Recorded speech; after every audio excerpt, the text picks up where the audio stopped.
ప్రభువైన యేసుక్రీస్తు వారు మనల్ని ఎందుకు పిలిచాడు? ఆయన యొక్క అడుగు జాడలలో మనం నడవడానికి. ఏం చేశాడు ఆయన? మన కొరకు, మన పాపముల నిమిత్తమై ఆయన అన్యాయం చేయకపోయినా, ఆయన ఏ పాపము చేయకపోయినా, ఆయన నోట్లో ఏ కపటము లేకపోయినా ఆయన అన్యాయంగా శ్రమ పొందాడు, కష్టపడ్డాడు. బెదిరించకుండా న్యాయముగా తీర్పు తీర్చే దేవునికి తను తాను అప్పగించుకున్నాడు. అందుకే నీవు నేను కూడా పిలువబడ్డామని పేతురు భక్తుడు జ్ఞాపకం చేస్తాడు. ఒక క్రైస్తవుడి యొక్క పిలుపు ఏంటిది అనంటే ఇదే.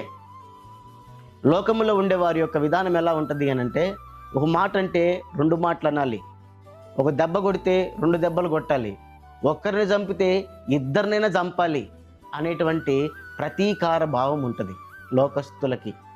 కానీ ప్రభు అయిన యేసుక్రీస్తు వారిని వెంబడించే వారికి ఆ విధానం లేదు. ప్రభు అయిన యేసుక్రీస్తు వారు ఆ మాదిరి మనకి ఇవ్వలేదు. కుడి చెంప మీద కొడితే ఎడమ చెంప కూడా చూపించమన్నాడు.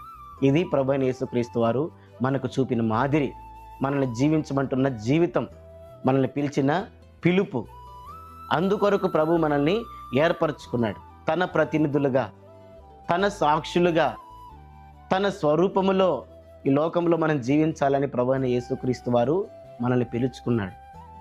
అయితే మనం చింతించాల్సిన దారుణమైన పరిస్థితి ఏంటంటే, ఈరోజు క్రైస్తవులు తమ యొక్క పిలుపుని పోగొట్టుకుంటున్నారు. నేడు అనేక మంది తమ యొక్క పిలుపుని కోల్పోతున్నారు.